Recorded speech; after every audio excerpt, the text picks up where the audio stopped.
नमस्ते, अभिवादन आपका इनोसेंट इन्वेस्टर के इस नए वीडियो में दोस्तों बात करेंगे हिंदुस्तान पेट्रोलियम की 250 पे स्टॉक ट्रेड कर रहा है। रिजल्ट इन्होंने पेश किया और इतना घटिया रिजल्ट आपके सामने इन्होंने रखा है कि आप भी बोल दोगे जो मर्जी बोल लीजिए। ठीक है, अगर आपके पास शेयर्स हैं तो मैं आपको एक सांत्वना देना चाहता हूँ कि दोस्त एक्सपेक्टेड था कि लॉसेस कंपनियाँ ला करके हमारे सामने रखेंगी, लेकिन इतना भयंकर रखेंगी, ये वाली चीज़ थोड़ी सी गड़बड़ रोल प्ले कर सकती है। बाकी स्टॉक में कोई गड़बड़ी नहीं है। आप डिविडेंड के लिए या फिर सेफ्टी के लिए ऐसे स्टॉक्स में रहते हो और अनुमान भी पहले से यही लगाया जा रहा था कैसा ही होगा, लेकिन जो हुआ वो थोड़ा सा समझना ज़रूरी है। समझेंगे फिर आगे आपको चार्ट पे एक्सप्लेनेशन भी देंगे क्या करना चाहिए। ठीक है, पहले मैं आपको लॉस दिखा रहा हूँ, फिर थोड़ा सा एक्सप्लेनेशन दूंगा। नेट लॉस कंपनी को हुआ है 10,196 करोड़ का।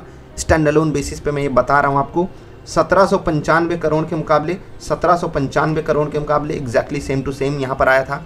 ये जो कंपनी है प्रॉफिट के मुकाबले यहाँ पर आपके सामने लॉस रखी है, कोई कंपैरिजन ही नहीं बनता है। ठीक है, अब थोड़ा सा ऊपर चलते हैं, इनकम और एक्सपेंसेस को देखेंगे क्योंकि वहाँ से हम कुछ डिकोड कर पाएंगे। प्रोडक्ट्स को सेल करने में इनको कितना पैसा मिला, 1,21,000 करोड़ 1,04,000 करोड़ के मुकाबले अच्छा है, अप्रॉक्सीमेटली 18% की ग्रोथ है। अगर आप 77,000 करोड़ से यहाँ को कंपेयर करोगे तो ये भी लगभग 50% से ज़्यादा का है। ठीक है, 50% से ज़्यादा का है। और जी हाँ, 55-60 भी हो सकता है, 55, जी हाँ 55 के आसपास का है।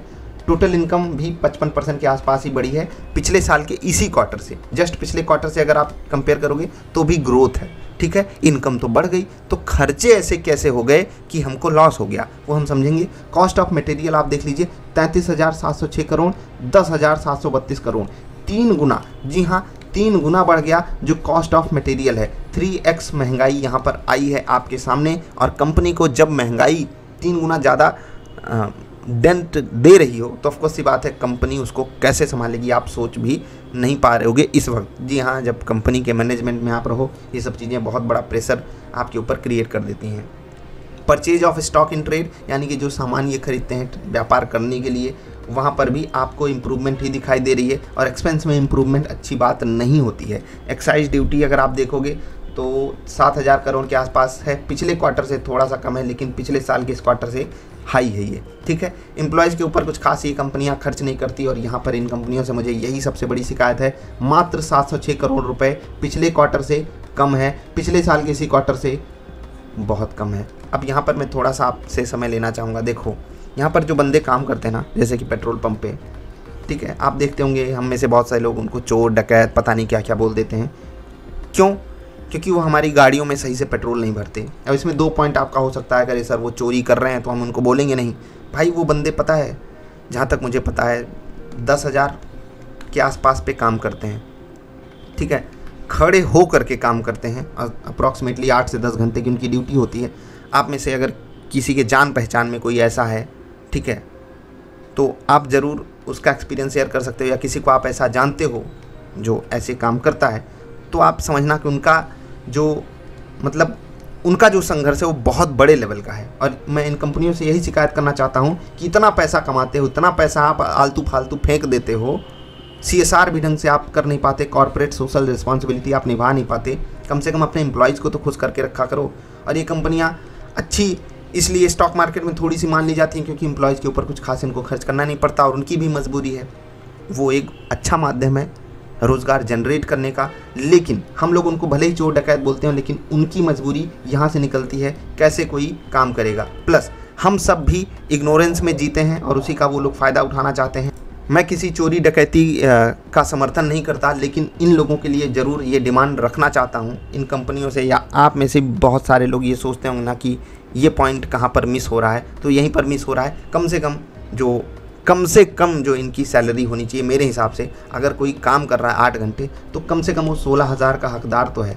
ठीक है, इतना तो ये लोग देते नहीं हैं। हाँ, एक्सपीरियंस के बाद मुझे नहीं पता कि देते हैं कि नहीं, लेकिन जो इन्फॉर्मेशन मेरे पास है वो 8 से 10,000 की है। अगर आपको ज़्यादा पता है तो आप बता सकते हो। मैं इस चीज़ में कुछ खास सिक्योरिटी के साथ नहीं बता रहा हूँ, लेकिन लगभग रियलिटी के पास रहने की मैंने कोशिश की है, जो डेटा मैंने सुना है पिछले 1 साल में। ठीक है, ये हो गई एम्प्लॉयज़ एक्सपेंस की बात। अन्य चीज़ें अगर आप हटा दो, टोटल एक्सपेंस अगर आप देखोगे 75 से 135 परसेंटेज वालों निकालो, जल्दी कैलकुलेशन करो। 75%, 75% से ज़्यादा, 75% से ज़्यादा, 78 से ज़्यादा, 80, क्या 80 से भी ज़्यादा है? भाई साहब 80% खर्चे बढ़ गए, खर्चे 80% बढ़ गए और इनकम 50%, 60%, 55%। इनकम बढ़ी है 55%, खर्चे बढ़ गए 80%। तो क्या होना है? लॉस ही होना है, ऑफकोर्स सी बात है, लॉस ही होना है। और लॉस हमारे सामने है 10,196 करोड़ का। ये ऐसा लॉस है कि हम सब एक बार के लिए दिमाग घूम जाए हम सबका।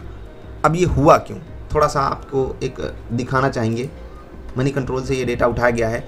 The current freeze on petrol and diesel prices excluding, एक मिनट इसको मोटा कर लेते हैं, excluding the reduction due to a cut in excise duty is now 122 दिन लॉन्ग। 122 दिन से कोई भी पेट्रोल और डीजल के प्राइस में चेंज नहीं आया है। ICICI सिक्योरिटीज़ ने कहा है कि HP, BPCL, IOCL ये जो है कंपनियां हर लीटर पे 12 से 14 रुपए का लॉस ले रही हैं। आपको पता है ऐसी भी कंपनियां हैं जो गवर्नमेंट के अंडर में नहीं है, जैसे कि रिलायंस, SR, ठीक है। इसके अलावा शायद मुझे एग्जैक्टली नाम नहीं याद आ रहा है, और भी एक दो कंपनियां हैं जो पेट्रोल बेचती हैं, पेट्रोल पंप्स हैं उनके, लेकिन वो ऐसा नहीं करेंगी तो ऑफकोर्स बात है वो बंद कर देंगी, वो रहेंगी नहीं जब तक कि सरकार ये लिमिटेशन नहीं हटाती है। क्योंकि अगर वो 15 रुपये महंगा पेट्रोल बेचेंगे, ये 100 में बेच रहे हैं, वो 115 में तो कोई खरीदने जाएगा नहीं, उनको फालतू का खर्चा वहाँ पर झेलना पड़ेगा। तो ऐसे में जो जॉब सिक्योरिटी होती है उनके पेट्रोल पंप्स पे, वो आसान नहीं बचती। अब वो लॉस लेकर के बेचेंगे नहीं तो सरकार को ये सब भी चीज़ देखनी होती है, लेकिन काफ़ी छोटी हो जाती है।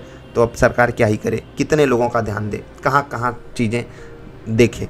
तो हम लोग वोट किस लिए देते हैं, टैक्स किस लिए देते हैं? इसीलिए तो कि हर बंदे का ख्याल रखा जाना चाहिए। मैं ये सोशल मुद्दे पता है क्यों उठाता हूँ, आप सबको इन्फॉर्म करने के लिए कि दुनिया में कितना गम है, मेरा गम कितना कम है।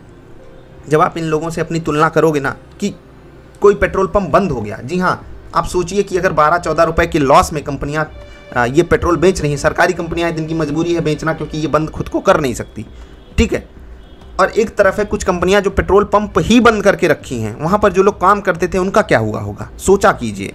और यहाँ पर ऐसा नहीं, सरकारी कंपनियों में जो लोग काम कर रहे हैं, सरकारी पेट्रोल पंप्स पे जो काम कर रहे हैं, उनके साथ बहुत अच्छा कोई बर्ताव हो रहा है।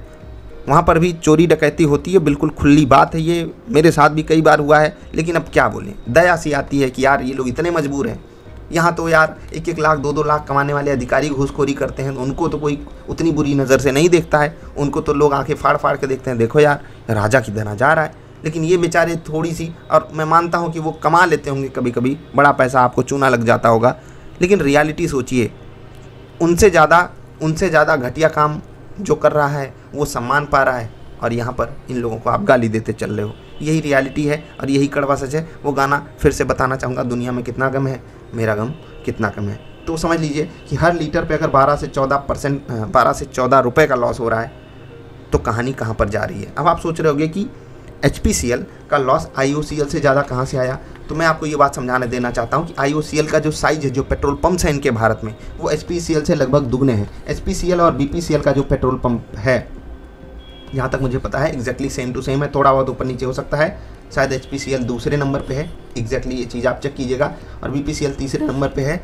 ये दोनों जितने पेट्रोल पंप्स एक साथ कंबाइन करके रखते हैं उतना IOCL का अकेले है। लेकिन इनका जो लॉस आया था, जहाँ तक मुझे याद है, 2000 करोड़ के आसपास का था, और ये 10,000 करोड़ के लॉस पे बैठे हैं। ऐसा इसलिए हुआ क्योंकि इनके पास, यानी कि HPCL के पास जो पेट्रोल सेलिंग कैपेसिटी है वो हाई है, लेकिन पेट्रोल बनाने की कैपेसिटी कम है। तो इनको दूसरी जगह से पेट्रोल खरीद के लाना पड़ा है, और इसी कारण वहाँ पर एक्स्ट्रा पैसा इनको चुकाना पड़ा है। इसी कारण लॉस इनका बड़ा आया है। आई होप आप समझ गए होंगे पूरी की पूरी कहानी, और वो चीज़ IOCL के साथ नहीं है, इसीलिए उन्होंने इतना बड़ा लॉस नहीं दिया। अब चलेंगे चार्ट पर, क्योंकि वहाँ पर एक्सप्लेनेशन जरूरी है। एक चीज़ ज़रूर आपको दिखाना चाहेंगे, फ्री कैश फ्लो, ठीक है। यहाँ पर आप देख सकते हो, जी हाँ, नेट कैश फ्लो जनरेटेड, ये 15,810 करोड़ 17,829 करोड़ के मुकाबले मैं ये डेटा थोड़ा सा ऊपर करके आपको दिखाना चाहूँगा।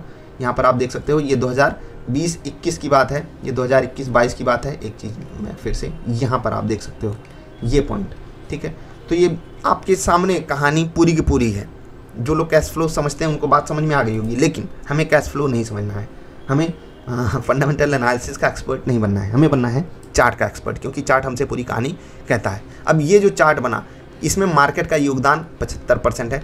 25% योगदान उस न्यूज़ का भी था कि जो कह रहा था कि सरकार जो है अब हो सकता है कि लिमिटेशन हटा दे, बाकी ये र्यूमर जैसा ही था।